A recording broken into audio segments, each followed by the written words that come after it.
यूं तो करबला के हर शहीद का गम दिल को रुला देता है, लेकिन जब नाम अली अस्कर का आए तो ईसाई भी ये कह उठे ये जंग नहीं जुल्म है कि आखिर इस बच्चे का क्या कसूर था।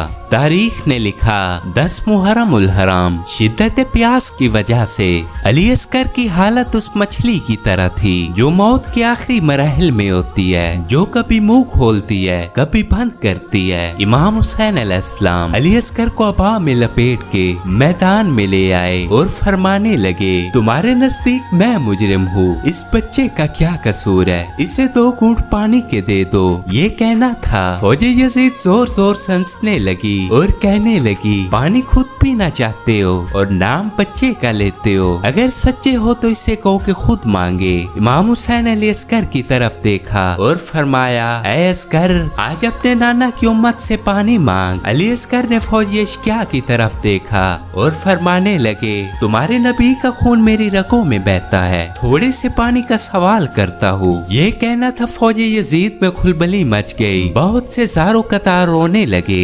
उमर बिन साद बोला उर्मिला इसे चुप कराओ, कहीं ऐसा न हो कि ये फौज बगावत पे उतर आए। इस जालिम ने 3 मुंहों वाला वो तीर निकाला जो जंग के मैदान में दौड़ते हुए घोड़ों को गिराने के लिए इस्तेमाल होता था। तीर का लगता था अली अस्कर के एक कान से गुजर कर दूसरे कान से निकल गया। तीर इस कदर वजनी था कि अली अस्कर के ऊपर रख भी दिया जाता तो अली अस्कर शहीद हो जाते। मौला हुसैन के हाथों पे अली अस्कर का खून आया। इमाम ने इसे जमीन की तरफ फेंकना चाहा तो जमीन तड़प के कहने लगी ऐ हुसैन अगर आपने ऐसा किया कयामत तक एक दाना भी नहीं उगेगा। फिर आसमां की तरफ किया तो आसमां कहने लगा ऐ हुसैन अगर आपने ऐसा किया कयामत तक बारिश नहीं होगी। इमाम हुसैन अली अस्कर का खून अपनी दाढ़ी पे लगाया और फरमाने लगे ऐ खुदा तेरी बारगाह में इसी हालत में हाजिर होगा। वही हुसैन जिसने अली अकबर का लाशा उठाया,